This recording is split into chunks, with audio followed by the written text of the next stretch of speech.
워렌 버핏 이러면 투자의 귀재다. 뭐 오마하의 현인이다. 온갖 수식어가 다 따라 붙는 분이죠. 그런데 이 워렌 버핏이 말입니다. 이게 주택시장에 투자를 했어요. 저는 이것을 보면서 시장을 어떻게 봐야 될까 참 고민을 많이 하게 됐습니다. 보세요. DR 호턴이라는 주식에 투자를 했습니다. 그것도 7억 2,600만 달러를 말입니다. 어마어마하죠. 어마어마합니다. 실제 워렌 버핏이 이렇게까지 투자하는 것을 보면서요. 시장에서는요. 의외다 이런 반응을 내기도 합니다. 예, 일반적으로 워렌 버핏이 물론 뭐 투자라는 게 어디 뭐 이게 경계선이 있는 것은 분명히 아닙니다. 그렇지만 워렌 버핏의 포트폴리오를 보면 이게 말입니다. 건설에 투자할 그런 계제인가 그런 생각이 들어요. 그런 생각이. 왜냐하면 지금까지 투자한 걸 보면 애플이라는 IT, 뱅크 오브 아메리카, 은행입니다. 아메리칸 익스프레스. 이거는 이제 물류죠. 코카콜라, 소비재입니다. 쉐브론. 여기에 보면 말입니다. 이게 건설과 관련된 것은 그렇게 안 보입니다. 일반적으로 5%에서 10% 안에 들어가는 게 이게 워렌 버핏의 어떤 핵심인데 그런 거는 안 보여요. 그러면 워렌 버핏이 투자하는 데는 이유가 있다 이렇게 생각이 될까요? 자, 그러면 왜 투자하는지 한번 보자고요. 왜 투자하는지. 저는 왜 투자하는지 보는 것이 굉장히 중요하다고 생각합니다. 굉장히 중요하다고. 여러분에게도 이 왜 투자하는지를 보면서 우리가 시장을 어떻게 볼 것인가 한 번 더 고민해 볼 수 있는 그런 시간을 가지는 것도 저는 그 어느 때보다 중요한 요소라고 생각합니다. 굉장히 중요한 요소다. 워렌 버핏이 왜 이러는지 그러면 시장을 읽을 수도 있겠다 그런 생각을 할 수 있겠죠. 저는 그렇게 생각합니다. 자, 여러분 이거 한번 보세요. 일단 이것을 먼저 보시면 여러분들도 어느 정도 이해가 되실 부분이 있을 겁니다. 한미 대표 건설주 어떻게 2분기에 매출이 됐나. DR 호튼 미국입니다. 2022년에 매출액은 11조 299억 달러였습니다. 그리고 2023년에는 11조 5,690억 달러입니다. 매출 많이 늘었죠. 그런데 순이익은 떨어졌어요. 많이 떨어졌어요. 거의 1조 달러, 1조 가까이 떨어졌습니다. 1조 원까지. 순이익이 2022년에는 2조 8,847억 원이었거든요. 2023년에는 1조 7,860억 원입니다. 굉장히 많이 떨어졌어요. 현대건설도 마찬가지입니다. 우리건설도 보면 5조 5,797억 원이 2023년엔 7조 1,633억 원까지 됩니다. 그런데 순이익은 2,249억 원에서 2,123억 원으로 떨어졌습니다. 이게 여러분 순이익이 떨어질 수밖에 없겠죠. 인건비 많이 올라갔죠. 원자재값 많이 올라갔죠. 게다가 인플레이션까지 겹쳤으니 이게 말입니다. 기업의 비용은 늘어날 대로 늘어났을 거예요. 특히 원자재 가격과 인건비가 워낙 많이 늘어나는 바람에 이게 그만큼 말입니다. 수익 구조가 떨어졌을 거예요. 그런데 일반적으로 투자할 때 말입니다. 수익 구조가 떨어졌을 때 투자를 합니다. 제가 여러분들에게 말씀을 드릴 때도 순이익이 10% 밑으로 쭉 빠지면 그때는 사고 순이익이 10% 위로 15%까지 올라가면 팔아라. 그러면 순이익이 떨어질 때 사서 순이익이 올라갈 때 파는 게 좋다. 그 말씀 제가 여러 번 드렸죠. 그거와 비슷하게 보시면 됩니다. 결국은 건설주가 올라갈 거다 이렇게 보는 거죠.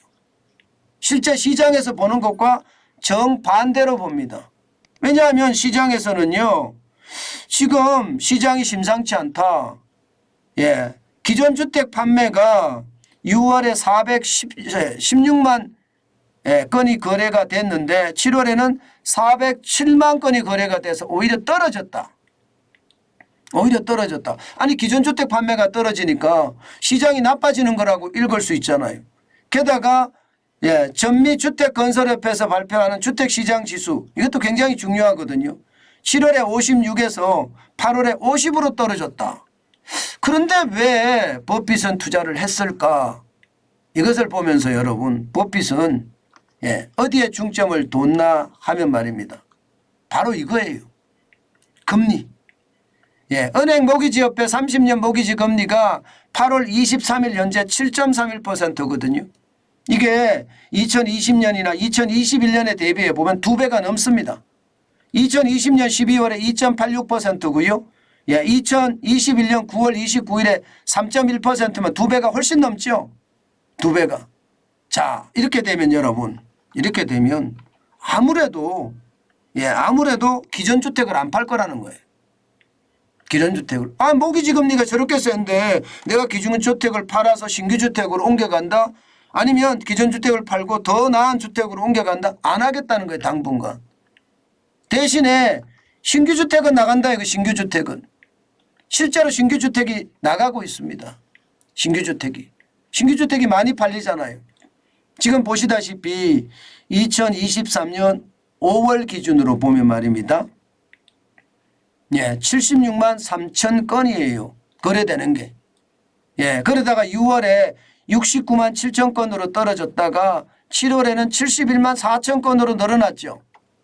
이게 바로 늘어나는 구조라는 겁니다. 이게 늘어나는 구조. 전체적으로는 말입니다. 2020년 8월에 101만 천각 천건 이 정도는 아니다. 2021년 3월에 102만 천건 이 정도는 아니지만 지금 시장이 뭔가 신규 시장을 중심으로 올라가고 있는 것은 아닐까. 그렇게 보인다는 거 아니겠습니까? 이것은 어떻게 생각하면 여러분 시장이요. 지금 굉장히 빨리 변하고요. 그 변화 속에서 결국은 건설주가 올라간다. 워렌 버핏은 그렇게 판단하는 겁니다. 그럼 우리는 어떨까요? 대한민국은 어떨까요? 대한민국은 여러분도 알다시피 건설주가 침몰했다고 해도 과언이 아닙니다. 침몰했다고 해도. 왜? 그만큼 말입니다. 건설의 악재는 천지였어요. 건설의 악재는.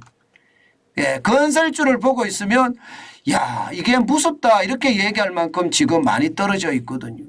지금 현대건설만 하더라도 35,800원이거든요. 35,800원.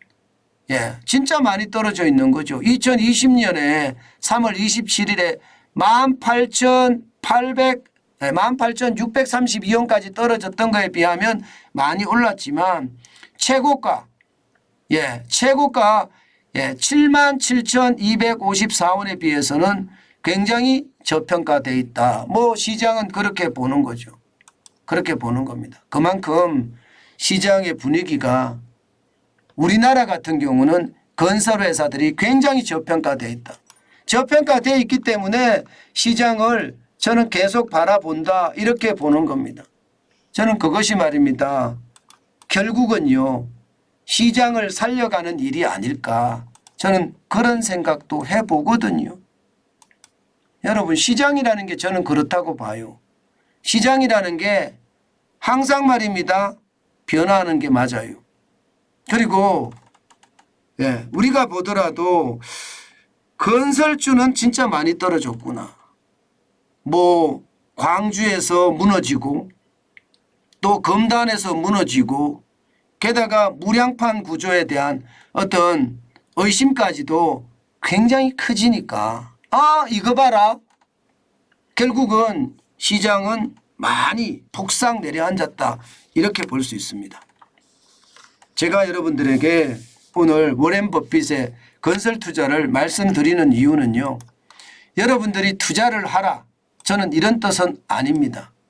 물론 뭐 투자는 여러분들의 몫이니까 여러분들이 투자할 수도 있겠죠.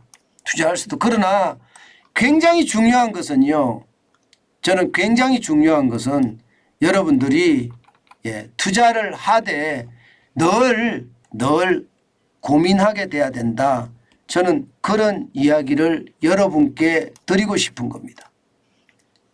저는 시장이라는 게 그렇게 돌아간다고 생각을 하거든요. 그만큼 많이 달라질 수 있다고 생각하는 게 시장이다. 건설 시장은 한번 유심히 볼 필요는 있습니다. 그런데 저는 관심이 없습니다. 저는 저축하는 데만 관심이 있거든요. 저는 팔 수가 없잖아요. 팔 수가. 저는 샀다 팔았다 할 수가 없어요. 그렇기 때문에 제가 관심을 가지기에는 굉장히 힘들다 이렇게 얘기할 수가 있는 겁니다. 계속해서 사서 쟁여놓는 게 제가 하는 일인데 저는 그렇게는 못하거든요. 그래서 건설주를 여러분들도 한번 지독하게 쳐다보는 것도 나쁘지 않겠구나. 저는 그런 생각 해봅니다.